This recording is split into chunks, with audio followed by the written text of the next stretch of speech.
Hey, you're listening to episode 16 of the TA Pedals podcast. I'm Tristan. And I'm Stephon.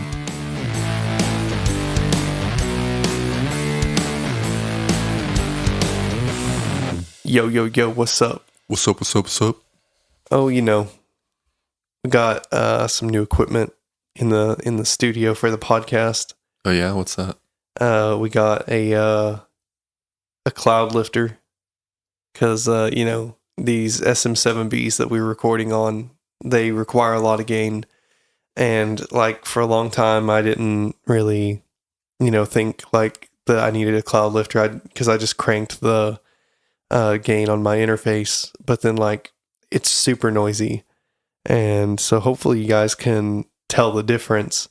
There is still there's always going to be noise inherently, but we got rid of a lot of it. We were able to turn the gain on our microphones like halfway down because of this cloud lifter thing, so that's pretty cool. We should be sounding pretty good. So what exactly does the cloud lifter do? Where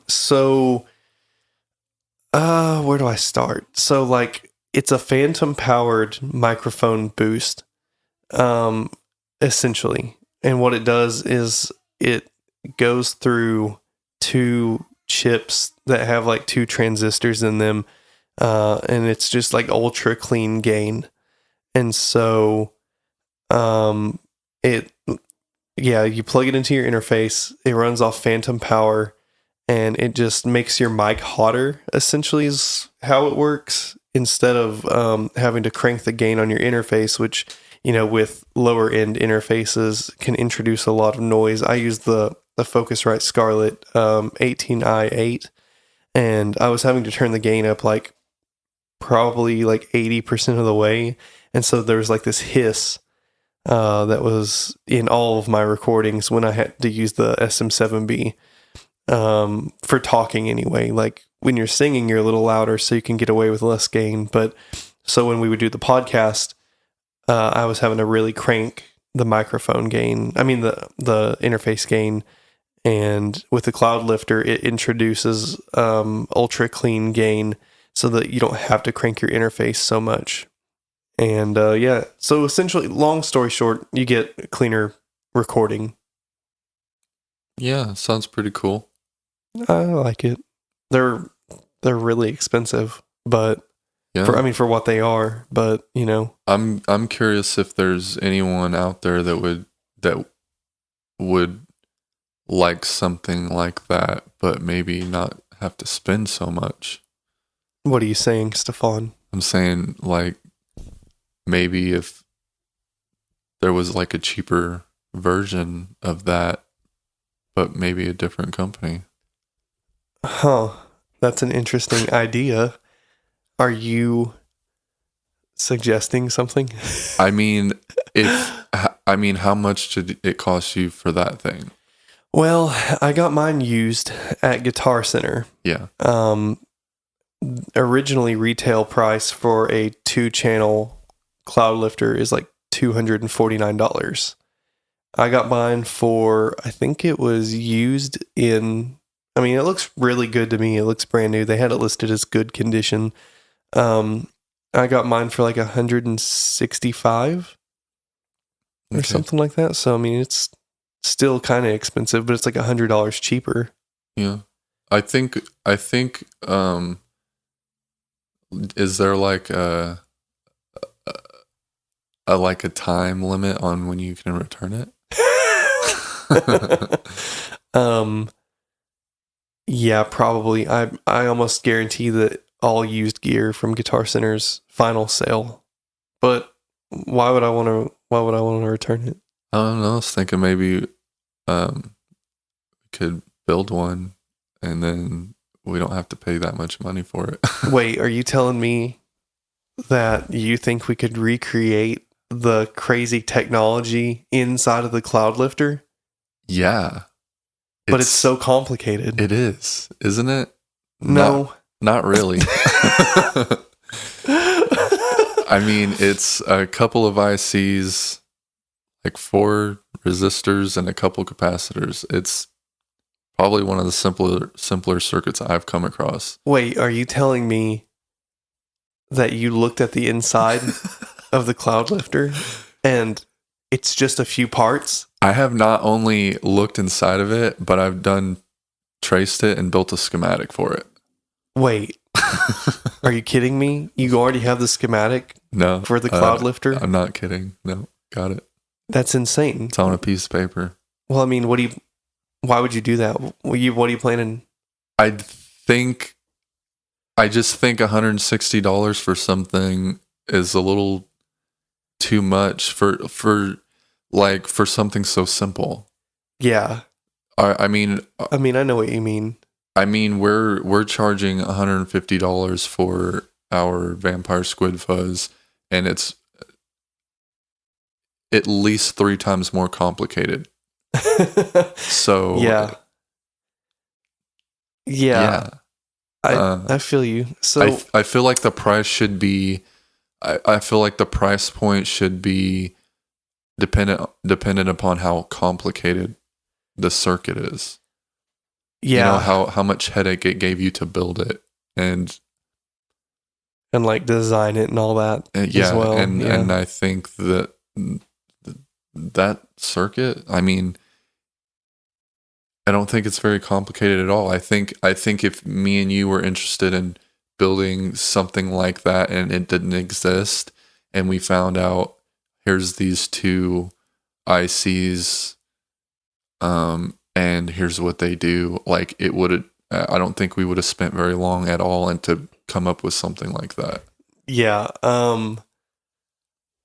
No, of course, no offense to the manufacturers of the cloud lifter, because what it does for you in the studio, honestly, can be in certain situations priceless. Yeah. But you know, honestly, what we were doing just a second ago, that was a whole bit. That was that was a bit that we were doing to essentially say that we traced the cloud lifter. We, love the cloud lifter. We have been experimenting with it. I've been like recording some vocals and stuff with it, and it's fantastic. It's so good. But like me and Stephon were talking about maybe making something that's similar to a cloud lifter, that would be at a more accessible price. So we wanted to kind of open it and see, the inner workings of it. And so when I got the cloud lifter yesterday, I opened it, and when I opened it, I saw what was inside, and I just started laughing. not because like it's not useful or designed well. It definitely is, but it's simple. And so I sent a picture to Stephon just like laughing, because like we know that we want to make something that's similar to the cloud lifter. And so we were like, well, we got to figure it out. And I have no idea what's inside, and it's just a few parts, which is so much simpler than anything that we've done up until this point. we were expecting like this like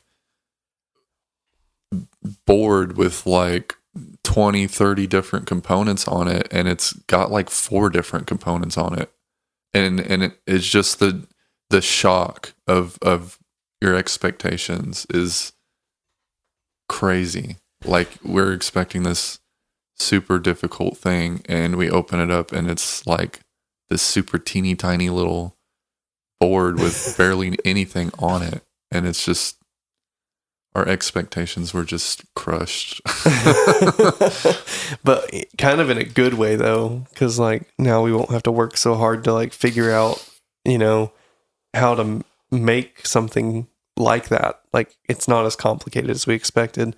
But also I got the 2 input cloud lifter, so it's it's a set of 2 inputs and outputs, and I was gonna buy just 2 single ones. And with, because I kind of had the expectation that maybe the inside board would be different or something. And on the inside of the cloud lifter, it's just 2 single boards, like side by side. Like it's not any different than what I would expect from a single channel cloud lifter. And that's good news. So if we want to make a single one, it's just one of the boards. We just put one in an enclosure.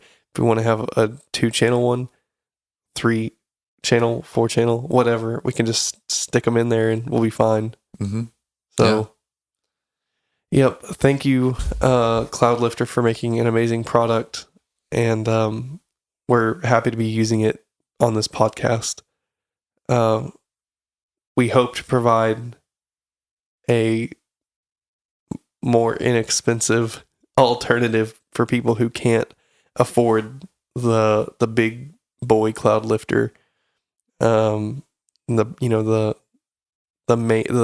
original manufacturer. And there are other companies who have similar things to the cloud lifter, so I'm sure they're all similar. Mm-hmm. But I've never seen like anything that's like based on the cloud lifter. It's just other mic activators that run on phantom power. So who knows how those other companies did it? There's no telling, but there are alternatives to the cloud lifter already that I've like watched tutorials for and demos and stuff on YouTube, and they sound really good too. So we're just gonna make our own and throw it out there, and hope that we can provide some utility to people as well for a great product at an inexpensive or less expensive price. Yeah. Yep. I'm thinking we could probably get away with selling something like that, like a 1-channel for like 60 and a 2-channel for like 80. Yeah, I think we could probably get away with that. I think that's like a third of the price. Yeah, we'll just have to do the whole thing like we do with the other pedals, and do so whenever Stephon and I start like thinking about pricing for pedals, and we start like saying, okay, well, it costs us this much to build, how much do we need to sell it for to make a decent profit and whatever. What I do is I take the what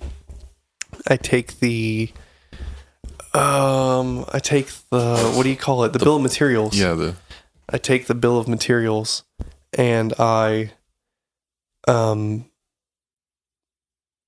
put it in a spreadsheet. I put it, yeah, sorry, I'm having trouble with my words right now because I was trying to adjust my microphone because I was hearing a lot of reflections and it doesn't matter, whatever. Okay, let me start over.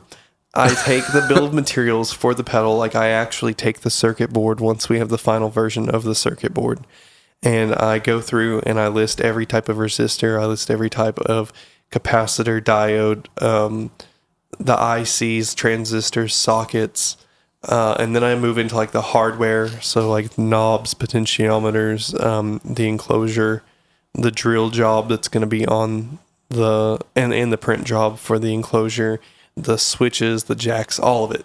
I take it all, and then I like figure out how many of each of those components is on the board, and then I take an Excel spreadsheet that I have formulas programmed into that essentially I can put the part in, I can put the number of parts or the number of that part in each pedal, and then the cost of that part, and then I have it connected to a cell that determines how many pedals we're going to be building, and then so it multiplies everything times the number of pedals we're going to be building and shows me how much of that type of component I need to order.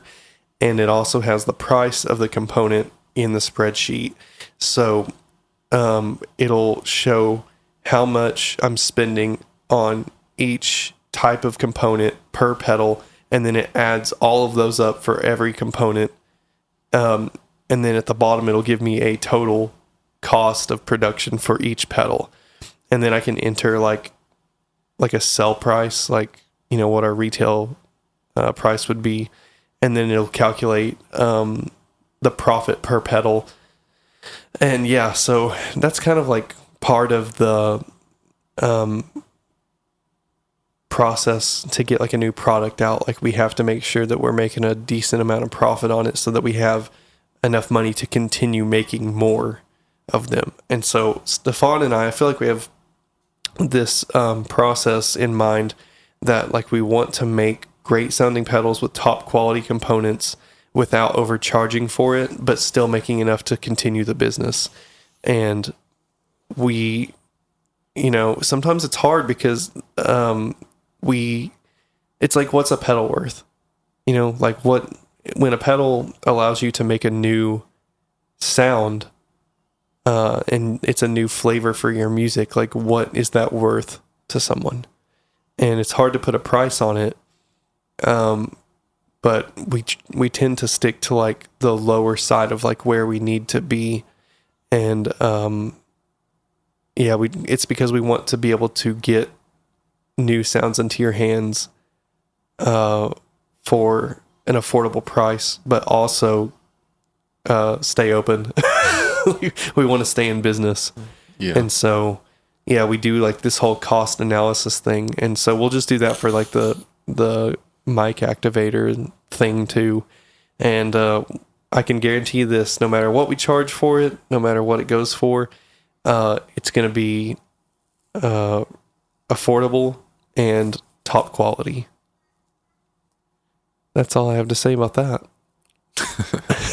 Okay, Forrest Gump. Okay, you got me. Well, so some other updates. We have finalized 3 different things? Absolutely 100% no question about it. We've finalized 2 things. Okay. The third thing would be the buffer. Yeah. And we both are very confident that works, but I just haven't tested it. Okay. And it's like, it's one of those things where like, it would be, the reason I haven't tested it is because it's kind of hard to test. Because like if I plug it in, it doesn't change anything. I mean, unless I have an issue. Okay. So I don't know if you remember, but when the last time we tested the Shark, and we bypassed the buffer to test it. If we added the buffer, our buffer before, like inline before. Oh yeah. Then it fixes the issue. And that fixes the issue. Then we know that the single by itself buffer works. Right. That makes sense. Yeah, I'll do that then. Okay. I've just been trying to figure out a way, like how do you test a buffer? Because if you don't have any impedance issues, then it doesn't change anything. But but that pedal without the buffer has impedance issues. Right. So it's perfect. Yeah, that's a really good test. Okay, cool. Well, I'll do that then. But yeah, for sure we have two new things. The Shark has been completed, which, oh my gosh. Ooh, big news. Yeah. The Shark is done. We had to change a couple things, but the circuit itself worked, and it sounds really good. And I think, Stephon, you said we'll get the PCBs for that Friday? Yep. So yeah, we'll have the PCBs for the Shark Friday, and then we'll probably have a couple built within, the next week, and they'll be ready to go out.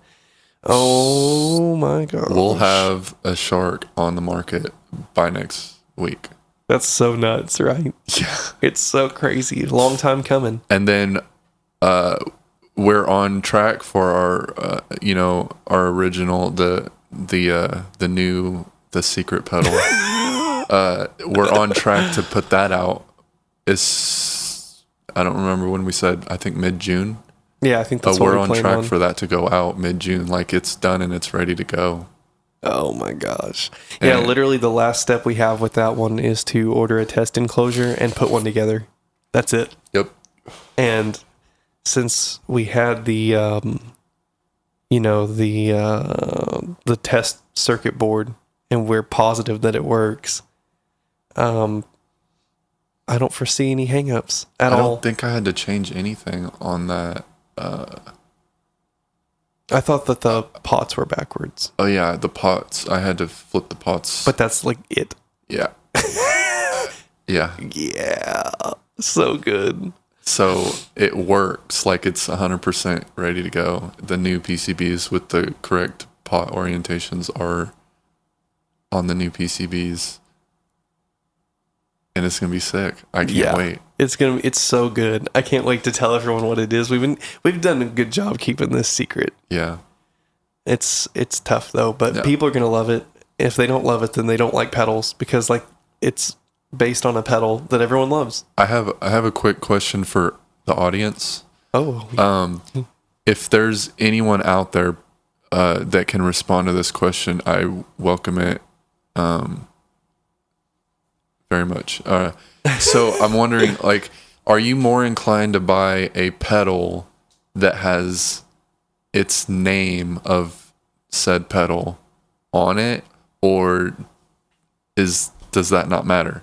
Because we have not been putting the name of our pedals on the pedal.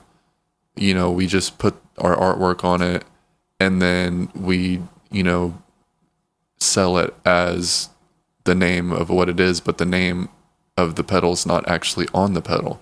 And I wonder if that matters, That's a really good question, because like when you said that, I just looked down at my pedal board and I'm like, okay, the Earthquaker Devices, Warden, the name's right there. Precision Drive, it's right there. Yeah. It's all right there. Like, but yeah, we haven't done that. Yeah, and I'm wondering if that matters, Yeah. Like, do you need to look at your pedal and know what the name of that pedal is, or can you look at the pedal and be like, I know what that pedal is? Yeah, for me, it makes more sense to have the name on it. Okay. But it's like one of those things, I didn't even think about it, because the Vampire Squid Fuzz, it's a fuzz pedal with a vampire squid on it. You know what I mean? So like, I know what it is, but like, what if someone, didn't have the box for it, didn't have the documentation, and they didn't know what VSF stood for, and so what is that pedal? Exactly. Like if it was lost in a junkyard and some guitar player came across it, they'd be like, who is this? What is this? Who made this? What's it called? I wonder. I just wonder. Like, I'd like as many people as possible to answer this question, and because I'd like to get a better understanding of if it matters, because if it does, then we don't have a problem throwing the name of the pedal on there. Like, it's not a big deal. But we've like, from our standpoint, I feel like it makes more sense to not like the pedals that we're putting out, and the ones that we will put out in the future, they are all probably going to be pretty self-explanatory. Like, you look at it and like that, like you look at the Vampire Squid Fuzz, that's a vampire squid. You look at the shark, that's a shark. You know what I mean? Like, do we really need to put a name on it to say that's the shark? That's a shark. Even though it looks like a shark. But like, at the same time, like if you have a name to look at, like, does that really make a difference? And I'm really curious as to how people feel about that. Yeah, that's a good point. I'm curious what people think. And now that, honestly, I can't believe I haven't, but I haven't thought about that before. And from a branding standpoint, I think it needs to have the name. Yeah. But the thing is, like, with the way that we do our artwork and stuff, it's like there's no room. I mean, almost. there's definitely room. Like, we can overlay the artwork with with white lettering that says Vampire Squid Fuzz if we wanted to. But then we would have to like move the LED, and I mean, that's fine too. No, I don't. No, I don't think we would have to do that. Like, I can make it fit, wherever I want it to make it fit. And the same with the shark. Like, I could do it. You know what I mean? Like, it's not a big deal. I know what you mean. It's just like it would have to be overlaid across the artwork almost, like, or I mean, maybe not necessarily. It'd be more, I wouldn't say overlay, because the way we do our printing, like, the white layers first, right? So it would be more like a cutout. Well, yeah, but what I mean is it would like interrupt the artwork. You know what I mean? Yeah. And I guess that's all I mean. And, maybe like, for example, with pedals that have the LED halo, that wouldn't be an issue at all. Like, imagine the vampire squid with no LED on top, but a blue ring, and then the name of it where the LED would normally be. Yeah. That could be cool. But yeah, with like the top LED, I'm not sure. Just in my mind, it's hard. I guess what I'm trying to say is it's just hard to fit everything on the enclosure and have everything really bold as well. Yeah. But we'll figure that out. Yeah, I'm There's like possibilities. If there's if that there's like a significant amount of people that feel like the name, like having the name of the pedal on there does make a difference, then that's something that we can work into anything that we design. Like, it's not a big deal. I'm laughing just because I'm so happy. Like, I just look over at the shark and it's like, it's going to be, oh yeah. So I actually have a shark that doesn't work, but it looks like it would work, on my workbench. And,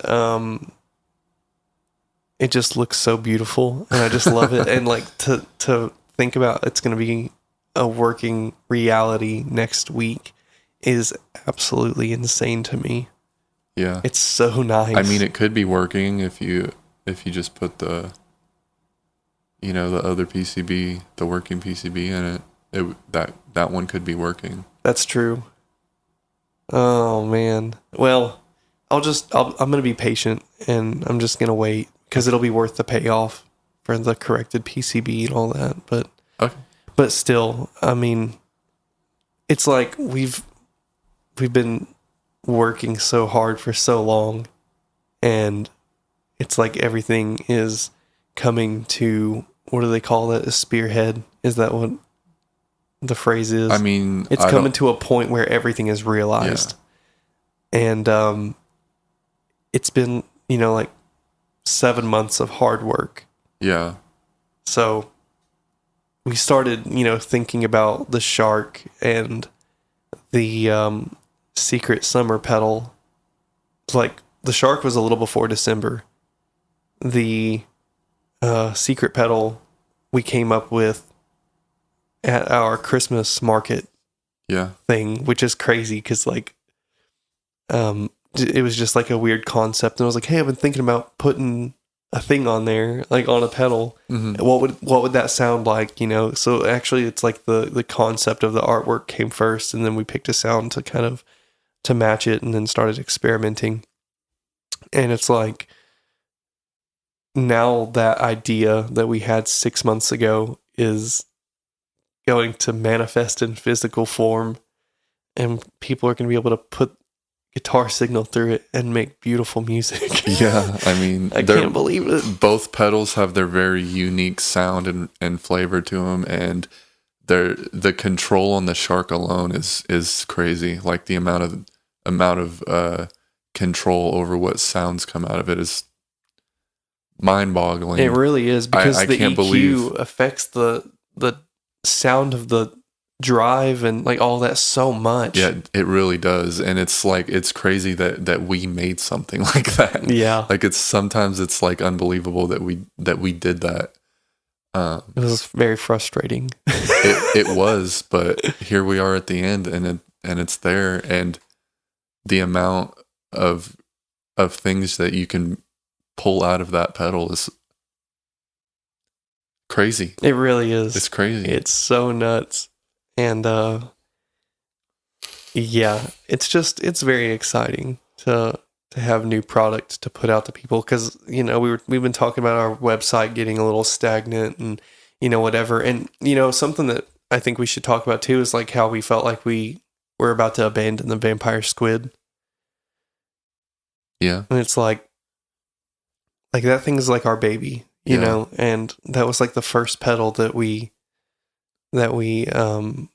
succeeded on. And we had a circuit board that you made, and it didn't work, and then we had like this like eureka moment, and it felt so good, and we were tracing it like, so when I started the Vampire Squid, we were doing it on strip board, and then you made the the PCB based on that strip board layout.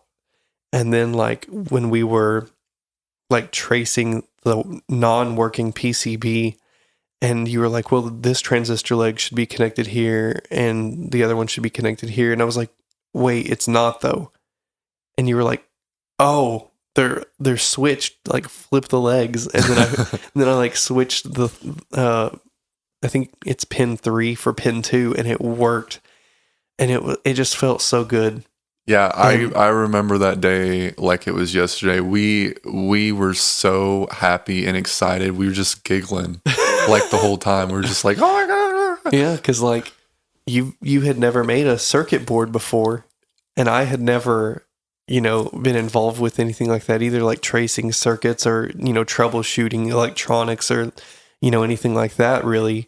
I had problems with circuit boards from like pedal PCB, but it was always my mistake, like something I soldered wrong or whatever. Mm-hmm. And so this original PCB that worked, and we were able to figure out what was wrong with it on our own, it just felt like we really had done something special.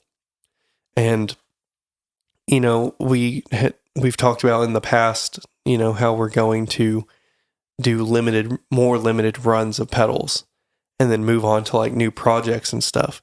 And so we were, on the verge of abandoning the Vampire Squid because, we haven't, they haven't moved like we thought they were going to in the beginning. Like we thought that if we made like 20 pedals and, it sounds good and whatever, that they'd be gone in like 2 weeks. Yeah. And, even though like that batch is pretty much gone or whatever, like I don't think we have any of those original 20, which is really cool. But we were like, well, since that's gone and we have the shark coming out and we have the other things coming out or whatever, like let's back off on the squid. But then it's like we started getting some interest in it, and we came up with, the whole relay system thing. And it's like, well, why abandon it if we haven't really even had anyone to market it to yet?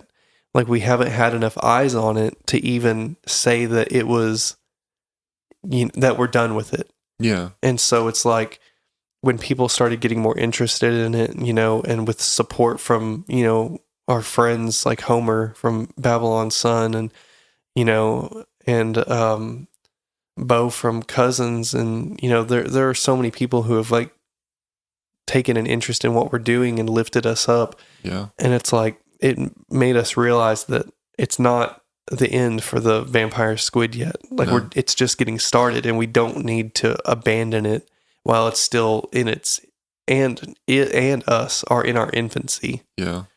And so we've decided to like continue making the Vampire Squid for a little while. And I don't know how long, I don't know how many or anything like that, but I mean, we have parts for it. So we have enough parts to make like probably 30 more. Yeah. So like it's not at the end of its life until those are gone. And by the time those are gone, we're probably going to have V2 out. Yeah. And like something that I was a little worried about was like, we're going to the relay switching system for, our new pedals. And I was like, well, I feel bad. Like not bad because it's still good and we use good quality mechanical switches. But I was like, man, it's not going to be up to the standard of the new pedals. And then we came up with the relay bypass system where it's like a separate daughter board. And now we can use that with the Vampire Squid. And I'm like, there we go. You know what I mean? Like, so it's just as good as the other pedals now. Like it's going to be essentially the same system. I'm just going to have to wire it instead of having like a ribbon cable. Yeah. And that's fine. But I'm just happy that we're going to keep putting that out and keep pushing it along. And, I think we're at 360 followers on Instagram now. Yeah. Thank you all so much. Yeah. Thank you guys. Yeah. And thank you to Fuzzed Drones as well for, taking an interest in our pedal. And he posted, like last week or something, this really cool reel where he was like playing on the vampire squid with some crazy like riffs and stuff, and that green SG he has is beautiful. And yeah, anyway, like it just boosted our numbers, quite a bit, and it just goes to show that like it's not that we're doing something wrong, it's that it's hard to reach people. It's hard to grow a community of people who are interested in specifically what you're doing like right now because of, the reach that is limited by social media platforms. And so, and plus there's a lot of things, vying for your attention all the time. Mm-hmm. And so we just want to thank you all for believing in us up until this point, and continuing to believe in us, because we were about to give up on something that I think is an important pedal. It is. It's our first original pedal. It's the thing that gave us our name. And to put that aside and say, like, we don't care about that very much anymore. It's kind of sad. It is sad. And we're not ready to give up on it. And that's why we're pushing and we're fighting to keep it alive. Because and it's ready to go. Because you know what? If you didn't know this, you're going to know it now. The vampire squid, the real vampire squid, is going extinct. And we're help keeping it alive. It's true. We've even talked about doing maybe special edition releases of the vampire squid where we donate a portion of the proceeds to marine wildlife conservation and stuff like that. And I think that would be cool. We haven't talked about it in a while, but kind of with the aquatic series, I could see doing something like that, for maybe a month or something. We donate a portion of the profit that we get to some organization. Yeah. That could be cool. Yeah. Yeah, let us know, all the listeners. We want you to message us on Instagram and tell us if you hate fish. If you don't, then you have to buy a pedal. So that way we can keep the fish alive and the oceans clean for the children. They do, regardless of what anyone may think, having the wildlife in the ocean do contribute a lot to our ecosystem around the world. It's true. And it's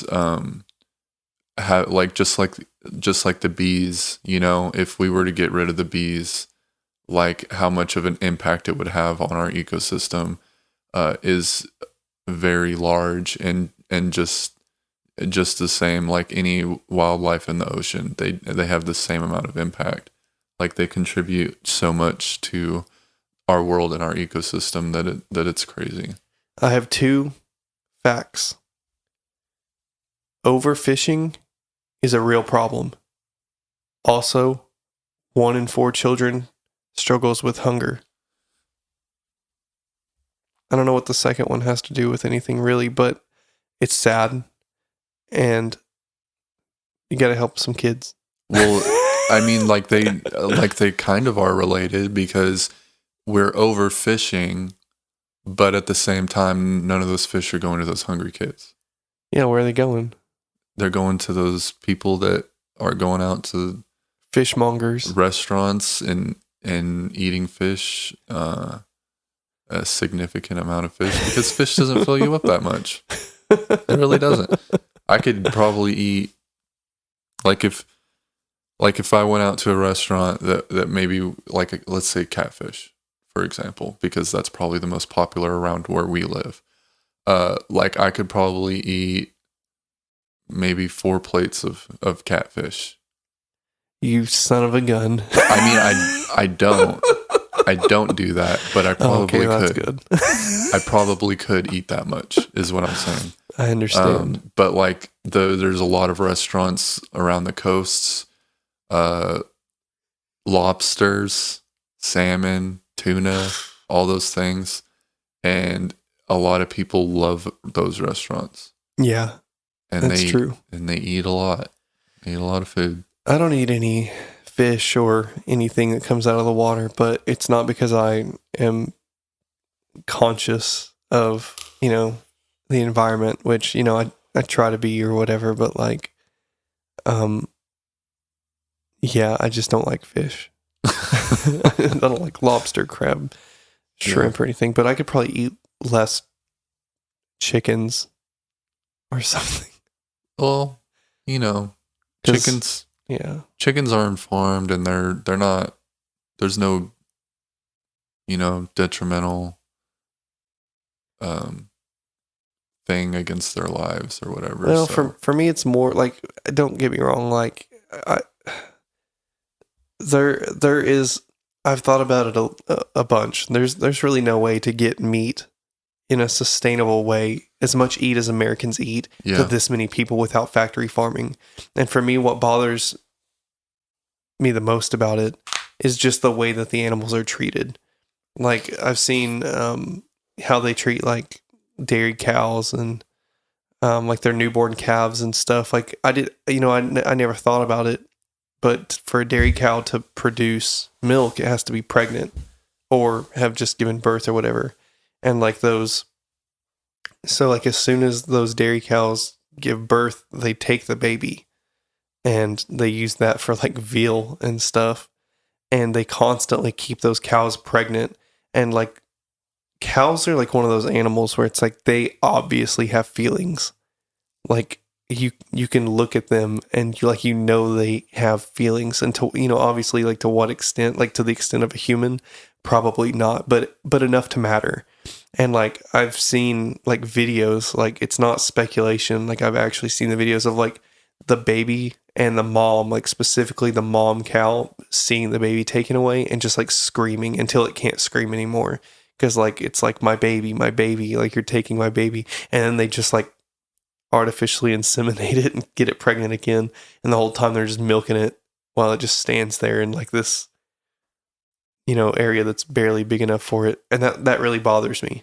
Yeah. But at the same time, I'm like, there's probably no way to stop it. Like, not with the system we currently have in place, because American people, including myself, it's like, we're not willing to go without meat. We're not willing to go without milk. We're not willing to even cut back on our consumption of those things. And every single person has it in their mind, like, well, if I stop, it's not going to change everything. So like, with that mentality of everyone thinking, well, if it's just me, I can't change anything by myself. Everyone thinks that. And so no one changes. Yeah. But it does bother me, like the overfishing and the chicken houses and the treatment of cattle and stuff, like. But it's just like at this point, what do you do? Mm-hmm. But anyway, I know that's kind of a weird tangent and a very far offshoot from pedals, but my daughter actually wrote a paper not long ago on overfishing. Oh, really? It was pretty insightful. And she came up with, on her own, came up with solutions to overfishing and stuff. And I thought that was pretty interesting that she's able to do that. Like, she's not even a teenager yet. So it's pretty cool that mindset is getting put into her head so early, and as far as I know, no one put it there. Right. Yeah. It's important to be aware of, even if there's like not a good solution to these problems. I think it's at least good to be aware of the impact and like what effect our actions have on these animals as individuals and the environment as a whole. It's rough. But what do you think about like 3D printed meat? I haven't tried it personally, but I am interested in it. Like, if they can make a steak that tastes like steak, but it didn't come from a cow, then why can't we eat it? Yeah, exactly. I've read that I think it's I think 3D printed sirloin right now is like $12,000 a steak. It's super expensive right now. I thought they have started selling them in stores. Not that I know of. Maybe not like steak specifically, but maybe ground meat or something like that. Oh, I've never seen it. The last thing I saw was it was super, super expensive because it's not really, it hasn't been scaled up because it takes so long to make them and stuff. And it's more of just they're making them for testing and some people want to eat it. I could be wrong because it's been a while since I looked into it, but that was my understanding. But it's definitely, in the pretty near future, I think going to become relatively affordable. And if it's, like you said, if it's a good alternative to regular meat so that animals don't have to be murdered anymore, then that would be really cool. I'm just curious if maybe there's some weird, if I'm weirded out thinking about the texture of it. I wonder how they are.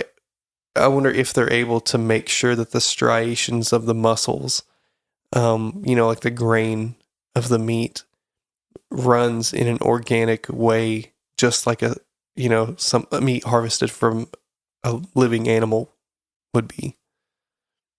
Because that would probably affect the texture quite a bit. And I have a weird thing about textures. Have you ever had crunchy chicken? Yeah. Oh, I can't do it. I gotta spit it out and I can't eat anymore. I don't like it either. It's but so I pulled up something and it says the average pound for 3D printed beef is $200 per pound. Oh, that's way cheaper. And it says that there's actually restaurants currently that are only serving 3D printed food. Wow, that's nuts. And that it says that the taste and texture is not much different from Wagyu beef. Oh, so top quality. That's my favorite strand of steak. I know you haven't tried it yet, and I know I've tried to talk you into trying it. But for real, if you get a chance to try it, it's probably the most tender, juiciest steak you've ever put in your mouth. I 100% would eat pretty much any steak that you put in front of me. I have not had a chance to try it, but the reason that, if I have my choice between Wagyu and filet, the reason I pick filet over Wagyu is because, Wagyu has so much fat in it. It's so marbled, but at the same time, I understand that's where, a lot of that, that desirable flavor comes from. But I just can't eat fatty meat like that. I don't even really like ribeye. Okay, well, here's the difference between ribeye and Wagyu. Mm-hmm. So ribeye has a very distinct chunk of fat that runs through it. Whereas Wagyu, it's more like a marble. Right. It's more like a spider web. So that fat, when you cook it, if you put a nice sear on both sides and then slow cook it to the temp that you're wanting it at, you're more turning that fat into a crust. Right, yeah. And that's what I was going to say is as long as it is cooked properly and the fat is rendered, then I would eat the crap out of it. But that big chunk of fat that's usually on the top of a ribeye, that's my dad's favorite part, and it's disgusting to me. It's just like a ball of slime, and I can't do it. So, but yeah, I'll try if I get an opportunity. I'll definitely try Wagyu. Okay. I mean, it's Japanese.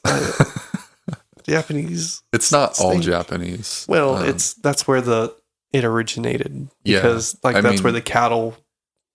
Yeah, but were. there's now they have I think they have Australian herds of Wagyu. So most likely, if you're getting your Wagyu from somewhere around here, it's not from Japan. Right. I bet the Japanese is like the best though. If Like, you get actually if from you get Japan. Wagyu beef from Japan, you have to be like you have to have like a certification or something like Heck that. yeah. And they send you like paperwork with it and all that stuff. It's crazy. I mean, I can only imagine how much one of those cows costs though. Yeah. Like for the whole cow. Wow. That would be nuts. But like You can imagine they probably get treated the best. oh yeah, I bet they get massages and they get their hooves lotioned every day and tongues scraped for dude, they probably do so much. They take care of them like they're their own little babies. And then they murder them. But yeah. I mean, only when they get sick. Right. For all you listeners, I just winked at Stephon and right. Yeah. So what you're telling me, Stephon, is probably within the next 6 months we'll have 4 new products. Probably 6 months from now. December. We got June, July, August, September, October. Is it November? We might have 5. Oh yeah. Oh my gosh. So I can't wait to start talking about the summer one. Oh my gosh, it's coming up soon. Should we leak a little, just a tiny spoiler? Maybe a sound effect to clue people in? Yeah. We could, I mean, right after we finish this, we can like do a live play with it. And yeah, let's do that. Oh yeah, I was going to ask you if maybe we should post that video that I sent you of like where I'm like, oh, I'll plug it into the switch and then into ground. Like, let me see what happens. Or do you think we should keep that under wraps for now? I mean, people pretty much, I don't know. Because if I were watching that, like, it kind of blinded me. I know, but that's kind of the point. Too. But it's not. It doesn't give away too much. But at the same time, like, is it gonna be like, oh, I don't want something like that's that bright, or do we be like, you're not actually gonna see that because it's gonna come out the bottom of the pedal. Yeah, I think we've been talking about that concept for a long time, so hopefully anyone who sees it would be like, oh, that's what that's for. And maybe not. Maybe not. Who knows? Yeah. Who can tell? Well, you know what? We'll just go live after this on Instagram and like live. No. Yes. I mean, we've already said it, so it's kind of like. Well, I mean, we can back out, and this won't come out till tomorrow. Yeah, but people are gonna be like, I didn't get to see the live video, but you know what I mean, because it wasn't live. Yeah, but I thought that when you stop a live video, I thought it gets posted to your feed or whatever. It does, but it still shows that it was live. Well, if you're listening to this podcast today on Wednesday, the day that it comes out, and if we decided to do a live video, go back and watch it. I think if you're up for a live video, I think we should just do it. I mean, I don't see why not, I guess. Okay. Start teasing it a little bit. We don't have to be live for long, you know. Let's do it. Let's do it. Let's just do it. Let's go for it. It just gives me a little bit of a cringe when I think about it, but... Oh, me too. But, you know, it's like... Yeah. All right, well... Are we running out of time? We're running out of time. We're at 54 minutes, and I don't have a whole lot more to talk about. So I think that'll do it for this episode. What do you think? Yeah. All right. Well, thank you for listening to episode 16. We hope that you are excited about the new releases that we have coming out. Definitely keep an eye out because we're working on getting better at like slowly marketing things and leaking things to get people excited. And we know that, like whenever I see some teasers for new products from companies that I like, that it's really fun to try to like figure out what it is before it comes out. So keep an eye out for all the teaser stuff we have coming out. And also, I hope you learned something about your impact on the environment and what your meat consumption does to affect the world. Yeah. That's not that, it's important. Don't say it's not that important. I almost said it wasn't that important, but it's important. It's just something to think about. It's something, yeah, exactly. It's Just something think to about think about.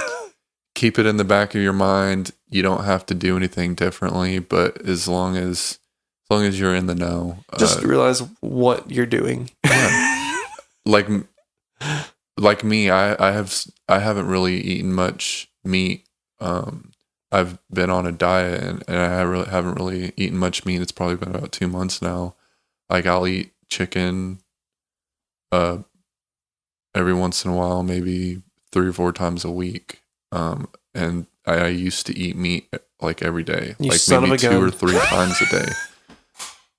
So like I still eat cheese, but not as much meat. Well, So as long as I might be putting on cruelty to cows, but I'm not eating them. I think they like to be milked. Who knows? Not the way that the factories do it, but Who knows? Anyway, yeah, that's beside the point. Anyway, thanks again for listening, and we will talk to you next week on episode 17. Bye. Bye.